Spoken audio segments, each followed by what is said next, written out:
오늘 저희가 함께 볼 말씀은요, 요한복음 10장 11절에서 13절까지의 말씀입니다. 요한복음 10장 11절에서 13절 말씀, 세 절 말씀이니까요, 우리 함께 합독하면서 하나님 말씀 읽도록 하겠습니다. 요한복음 10장 11절에서 13절 말씀 함께 읽겠습니다.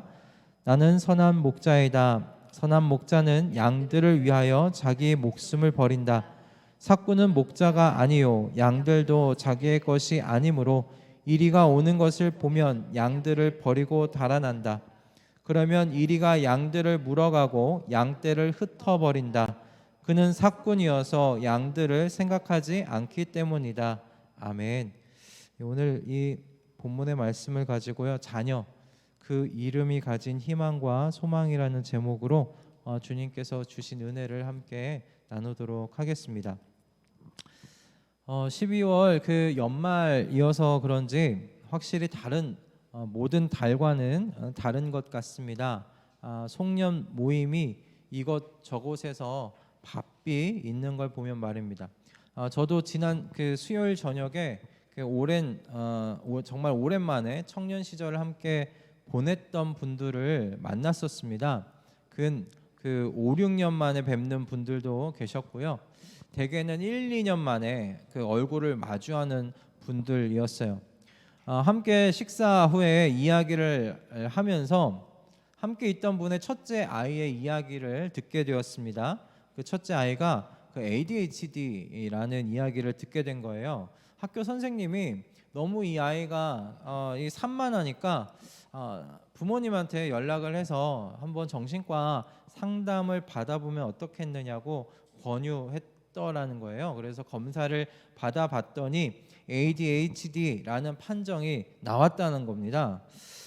그래서 약을 받기는 받았는데 이 약에 대한 후유증이 걱정이 되어서 이 약을 먹여야 되나 말아야 되나 고민이 많다라는 이야기를 함께 좀 전해 들었어요. 그렇게 ADHD라는 이 병에 대한 주제로 그날 좀 앞에 이야기가 좀 진행이 됐었습니다. 요즘 유치원의 한 반의 반 정도가 ADHD라는 이야기를 들었을 때 매우 놀랐었고요.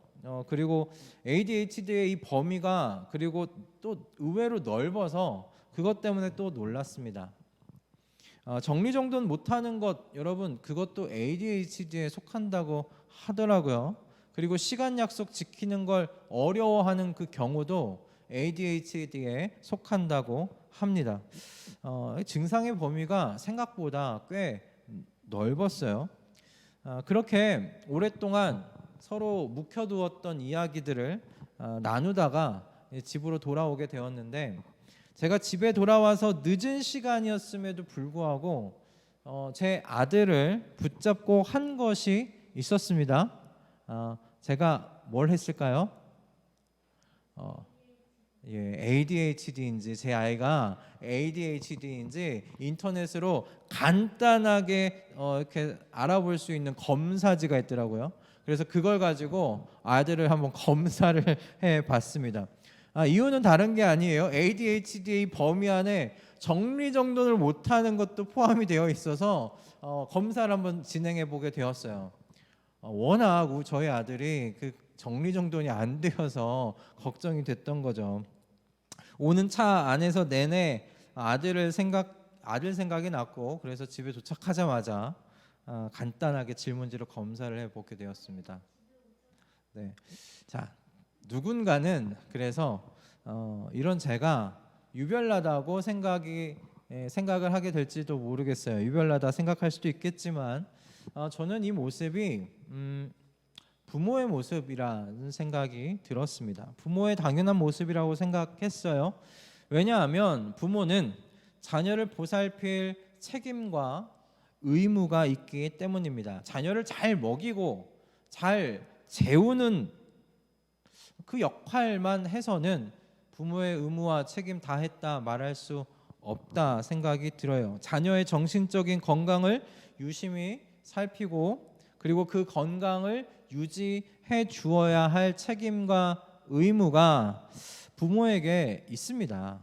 즉 부모는 자녀를 전 인격적으로 보살필 책임과 의무가 있다는 것이죠. 어제 설교를 준비하면서 사무실에서 준비하면서 있는데 마침 저희 아내가 금요일 휴가를 냈어요. 그래서 휴가를 쓴 아내가 아들과 함께 그 코엑스에서 데이트하고 있는 여러 장의 사진을 저에게 보내왔습니다. 우리 이렇게 놀아라는 사진이죠. 집에 사무실에서 열심히 설교를 준비하고 있는 저에게 그런 사진을 보냈어요. 같이 점심 먹고 아들하고, 그리고 코엑스 안에 있는 그 별마당 도서관이라는 곳에서 자리를 잡고 책을 보는 사진들을 제게 보내왔습니다. 그 사진 속에 있는 제 아들이 참 행복해 보였어요. 그리고 그 사진을 보면서 자녀라는 이 말이 참 많이 무거운 말이구나라는 생각을 해보게 되었습니다. 여러분, 자녀라는 말이 간단하게 가족관계 증명서를 뽑으면 부모 칸이 채워져 있는 그런 존재를 의미하는 것이 아니죠. 자녀라는 말에는 부모로부터 행복과 기쁨을 누리고 정신적, 육체적, 그리고 정서적으로 보살핌을 받을 수 있는 존재라는 그런 의미가 자녀라는 이 단어 안에 포함되어 있더라라는 겁니다. 그래서 자녀는 이런 부모의 보호와 보살핌 아래에서 나는 누구인지, 그리고 나는 이제 무엇을 하며 사는 존재가 될지를 스스로 탐구하고 생각해보고 준비하는 그런 시기를 보내게 되죠. 자녀는 여러분 어떻게 먹을까, 어떻게 입을까, 어떻게 마실까를 걱정하는 존재가 아니더라는 거예요. 제 아들이 만약에 그것을 지금 걱정하고 그것을 염려하면서 그것을 생각한다면 지금 굉장히 당황스러울 것 같아요. 그럼 모든 부모가 자녀가 먹는 것, 입는 것, 자는 것을 걱정하지 않게 해주고 싶은 마음 다 가지고 있지 않습니까?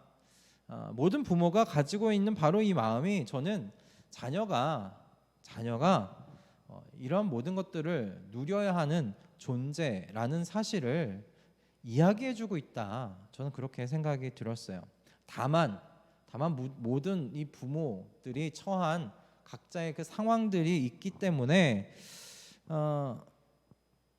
마음에 있는 대로 다 해주진 못하죠. 육신의 부모가 또 천성적으로 가지고 있는 연약함과 그리고 유한함 때문에 자녀가 받아야 할 그 전인격적인 그런 보살핌을 온전히 해주지 못하는 경우도 분명히 있습니다.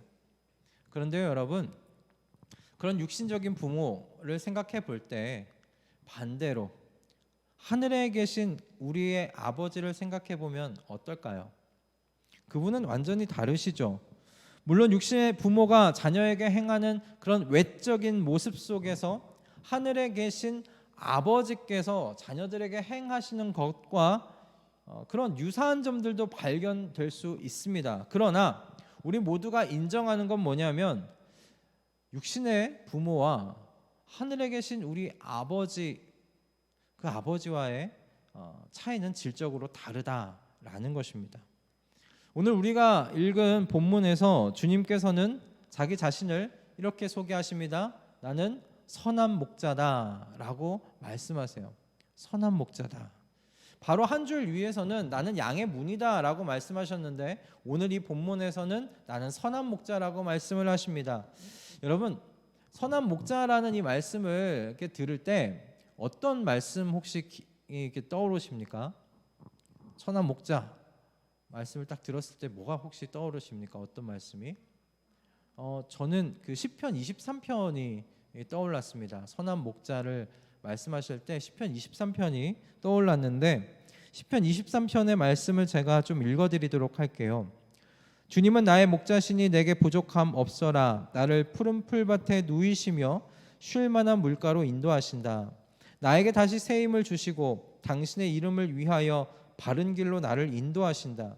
내가 비록 죽음의 그늘 골짜기로 다닐지라도 주님께서 나와 함께 계시고 주님의 막대기와 지팡이로 나를 보살펴 주시니 내게는 두려움이 없습니다. 주님께서는 내 원수들이 보는 앞에서 내게 잔치상을 차려주시고 내 머리에 기름 부으시어 나를 귀한 손님으로 맞아주시니 내 잔이 넘칩니다. 진실로 주님의 선하심과 인자하심이 내가 사는 날 동안 나를 따르리니 나는 주님의 집으로 돌아가 영원히 그곳에서 살겠습니다. 아멘. 하늘에 계신 여러분, 우리 아버지는 양인 저와 여러분을 어디에 누이시는가? 푸른 풀밭에 누이신다 말씀하십니다. 쉴 만한 물가로 인도하신다고 말씀하고 계세요. 연약한 양이 여러분, 지난주에도 말씀드렸듯이 배를 내밀고 누울 수 있는 여러분 그런 정도의 완전한 평화에 대하여 지금 말씀하고 계시는 거예요. 내가 너를 그런 완전한 평화를 누리도록 인도하겠다. 목자이신 하나님께서 우리에게 말씀하고 계시는 겁니다. 그리고 이 양은 어떤가? 푸른 풀밭과 쉴 만한 물가에서 허기짐과 목마름을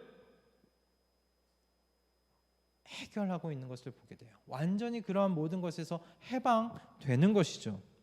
또한 이 양은 어떻습니까? 또한 이 양은 길을 잃을 걱정을 하지 않습니다. 왜냐하면 목자가 바른 길로 양을 인도해 주기 때문입니다. 게다가 이 목자는 어떤 목자인가? 죽음의 그늘골짜기라고 불리는 그 무섭고 위험한 곳에서도 이 목자 도망하지 않습니다. 도망하지 않고 그 골짜기를 완전히 지나갈 때까지 양의 지팡이와 막대기가 되어준다라고 말씀하고 있어요.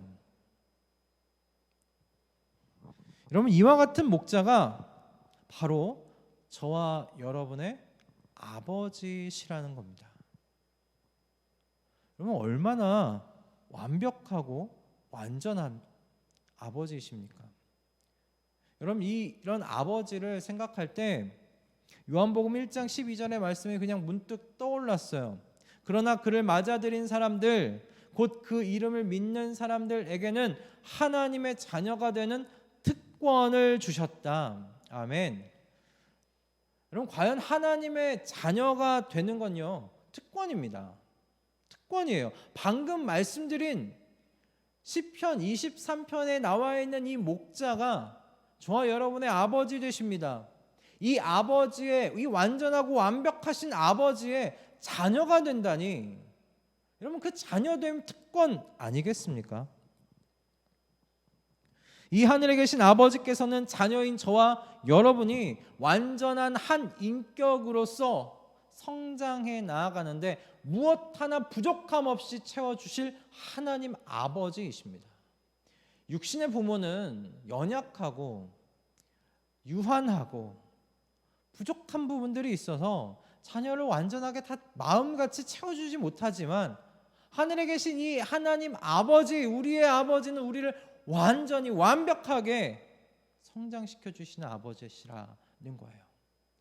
시편 23편에 있는 이 목자 되시는 하나님 아버지를 여러분 생각해 보십시오. 그러니 이 하나님을 그저 하나님이 아닌 아버지, 아빠, 아버지라고 부르고 대할 수 있는 이 자녀의 이 관계가 된다는 것이 특권 아니겠습니까? 그런데 여러분, 부모로부터 오는 이 행복과 기쁨, 그리고 평화를 누리고 받는 여러분 이 자녀가요, 그냥 하늘에서 뚝 하고 떨어지는 존재가 아니라는 겁니다. 그냥 하늘에서 갑자기 뚝 하고 떨어진 존재가 아니에요. 어제 사진 속에서 그 엄마와 같이 해맑게 피자를 먹고 코엑스 별마당 도서관에서 책을 보며 즐겁고 평화로운 한때를 누린 제 아들은 엄마가 10달을 뱃속에서 키운 헌신과 희생의 열매입니다. 얼마 전이 제 생일이었습니다. 어머니를 이제 모시고 가족이 함께 식사를 하는 자리에서 제가 태어날 때 어머님이 얼마나 이제 고생하셨는지 아내가 갑자기 또 여쭤보더라고요. 저는 그 이야기를 몇 번을 들었던 것 같습니다. 그래서 그 자리에서 한 10번째 이제 그 이야기를 듣게 된 것 같은데, 저희 어머니가 저를 낳는데 참 고생을 많이 하셨어요. 제가 첫 번째 아기이기도 하지만 당시에 저희 어머니가 정신적으로 그리고 육체적으로 많이 힘드셨던 때를 보내셨습니다. 그래서 10달을 힘들게 뱃속에 안고 지내시다가 이제 나아야 되는데 진통을 하시는데 이틀을 진통을 하셨어요. 이틀 동안 배를 아프게만 하고 제가 안 나온 거죠. 근데 어머니께서 그때 제왕절개를 선택하지 않으시고 그냥 이렇게 나으신 겁니다. 얼마나 고생을 많이 하셨는지에 대하여 저를 두고서 몇 번을 말씀하셨는데 제 아내 덕분에 또 한 번 듣게 되었었습니다. 근데 몇 번을 들었던 이야기인데 굉장히 좀 그날따라 새롭게 들렸어요. 그렇게 힘들게 낳은 자녀를 저희 어머니 또 어떻게든 구김없이 키워보시겠다고 식당 일 하시고 그 당시 야구르트 배달도 하시고 그리고 하숙하시고 고시원 운영하시면서 그렇게 일하시면서 애써서 키워 놓으셨죠. 이제 다 큰 자녀임에도 불구하고 자녀가 생일일 때마다 아직도 용돈을 쥐어 주시는 것이 이 부모님이십니다. 이 육신의 부모의 이 여생을 생각해 보니 이 자녀라는 말의 무게가 참 남다르다라는 생각을 하게 되었어요. 여러분, 이처럼 육신의 자녀도 그냥 나지 않고 또 그냥 저절로 자라지 않는 것과 같이 저와 여러분이 하나님의 자녀가 되었다는 것도 여러분 그냥 된 일이 아니라는 사실을 여러분 기억하셨으면 좋겠습니다. 오늘 말씀이 바로 그 진리를 생각하게 하고 있는데요. 오늘 우리가 읽은 본문을 보면 예수님께서는 자신을 선한 목자로 소개하시고서 이어서 왜 당신이 선한 목자인지 그 이유에 대해서 이렇게 말씀하십니다. 그 이유는 양들을 위해서 내가 자기 목숨을 버리기 때문이다 라는 거예요. 양들을 위해서 나의 목숨을 버리기 때문이다. 그래서 내가 선한 목자다 라고 말씀하십니다. 여러분, 이 말씀은 주님께서 후에 십자가 위에서 죽으실 것을 말씀하신 것인데 예수님께서는 자기 목숨을 십자가 위에 버리심으로 말미암아 불러 모은 모든 양들이 주님의 양떼들이 되게 해 주셨습니다. 예수님께서 십자가 위에서 그의 목숨을 스스로 버리지 아니하셨던들 우리는 하나님의 자녀가 될 수 없었어요. 여러분, 자녀가 태어나는 과정을 한번 생각해 보십시오. 자녀는 엄마의 자궁 속에서 이제 세상 밖으로 나오려고 합니다. 자녀가 세상 밖으로 나오려고 할 때 가장 먼저 어떤 일이 일어나죠? 양수가 터지죠. 양수가 터집니다. 그래서 뱃속에서 10달을 품고 있던 그 자녀가 이 나올 길이 양수가 터짐으로 말미암아서 깨끗하게 씻기고 준비가 되어요. 그렇게 깨끗하게 씻겨진 길을 따라서 자녀가 세상 밖으로 나오는 것이죠. 이때 여러분 자녀의 얼굴과 이 몸에는 엄마의 피가 묻어져 있습니다. 출산의 과정을 제가 옆에서 이렇게 보면서 아직도 기억나는 게 직접 아들의 탯줄을 자르려고 딱 가는데 아들의 이제 머리와 이 몸에 엄마의 그 핏자국이 묻어져 있는 것을 제가 본 것 아직도 기억이 납니다. 여러분, 저와 여러분이 영적 자녀로서 태어난 것도 이와 마찬가지예요. 하나님 자녀의 탄생에는 여러분 예수 그리스도의 죽으심이 자리하고 있습니다. 하나님의 자녀로 탄생하면서 예수 그리스도의 피를 통과하지 않을 수 없습니다. 예수 그리스도의 피가 묻지 않은 사람은 하나님의 자녀일 수가 없습니다. 하나님의 자녀가 되었다는 건 죄에서 용서를 받고 구원을 받은 사람이 되었다는 것인데, 예수 그리스도의 피 외에는 하나님의 자녀로서 태어나는 그 길을 깨끗하게 할 수 있는 능력 없습니다. 오직 자녀가 나오는 그 길을 깨끗하게 할 수 있는 건 양수밖에 없듯이, 하나님의 자녀가 태어남에 있어서 그 자녀를 깨끗하게 할 수 있는 건 예수 그리스도의 피 밖에는 없습니다. 그 죽으심 밖에는 없단 말씀이에요. 그러므로 하나님께서는 하나님의 자녀가 누리는 특권이 있다 말씀하셨어요. 그리고 그 말씀은 육신의 자녀가 누리는 그런 삶을 통해서 볼 때 분명히 진리입니다. 그런데 이 특별한 권리를 누리는 자녀, 그냥 태어나지 않는다 말씀드리는 겁니다. 육신의 부모는 10달 동안 아이를 베고 출산의 고통을 겪어야 했듯이, 영적 부모가 되시는 하나님께서는 저와 여러분을 자녀로 잉태하시기 위해서, 저와 여러분을 자녀로서 태어나게 하시기 위해서 예수 그리스도를 십자가 위에서 죽게 하셨다라는 것이에요. 저와 여러분이 그렇게 하나님 자녀가 된 겁니다. 하나님 자녀가 된 거예요.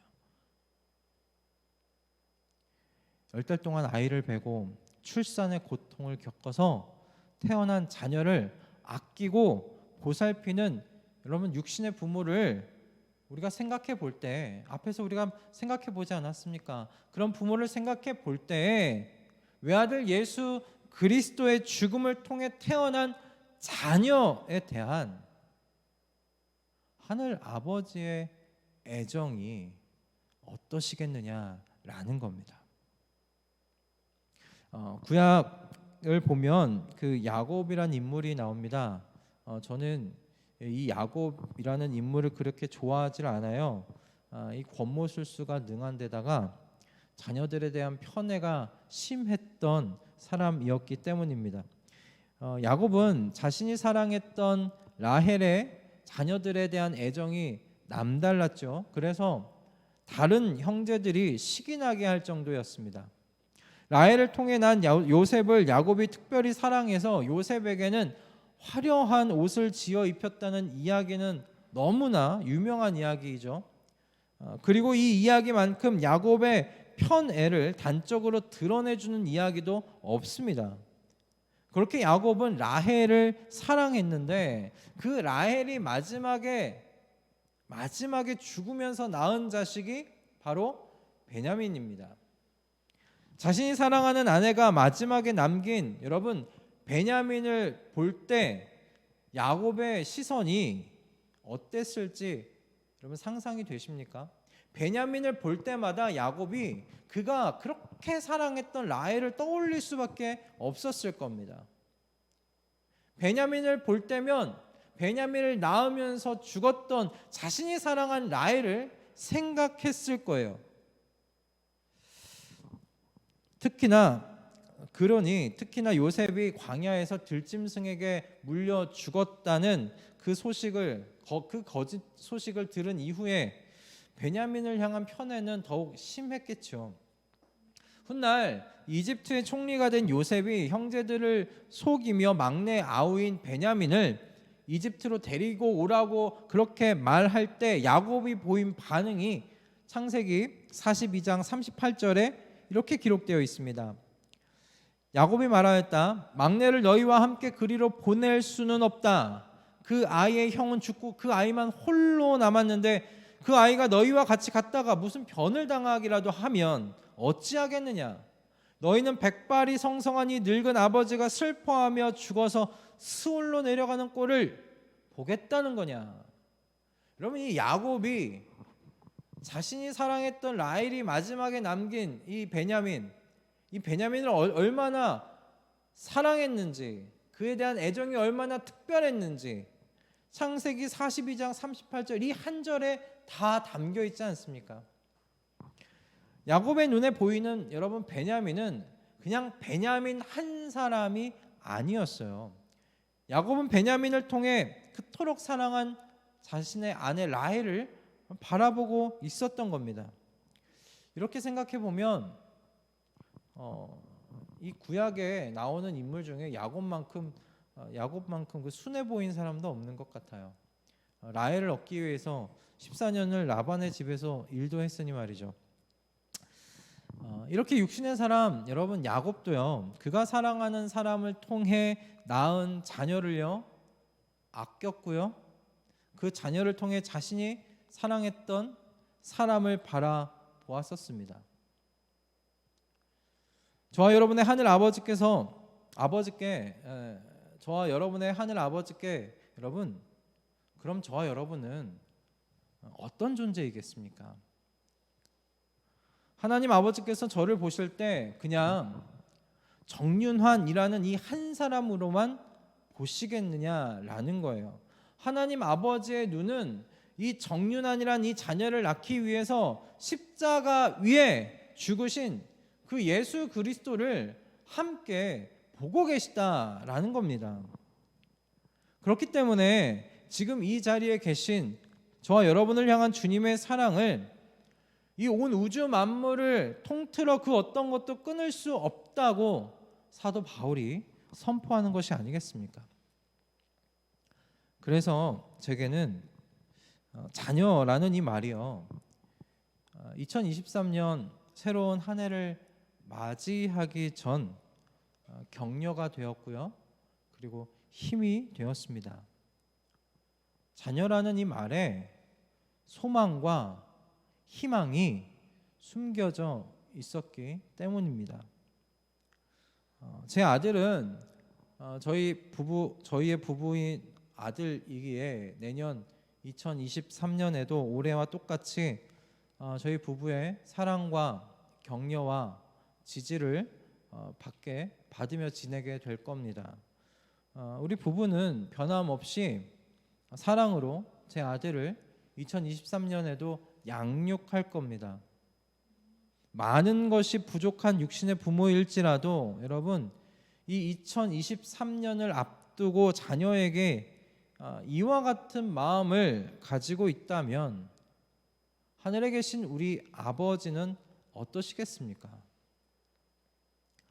여러분이 예수 그리스도 하나님의 아들의 그 죽으심을 통과하여 태어난 하나님의 자녀라는 이 사실을 잊지 마실 수 있기를 바랍니다. 그러므로 여러분은 2023년을 혼자의 힘으로 헤쳐나가지 않을 겁니다. 하늘에 계신 아버지, 이 세상은 도저히 감당할 수도 없고 담을 수도 없는 그 크신 하늘에 계신 아버지께서 저와 여러분을 사랑과 격려와 지지로 2023년을 동행하여 주실 겁니다. 그러니 하나님의 자녀라는 이 말에 담긴 소망과 희망을 바라보시며 시작하시는 2023년 새해가 되실 수 있기를 바랍니다.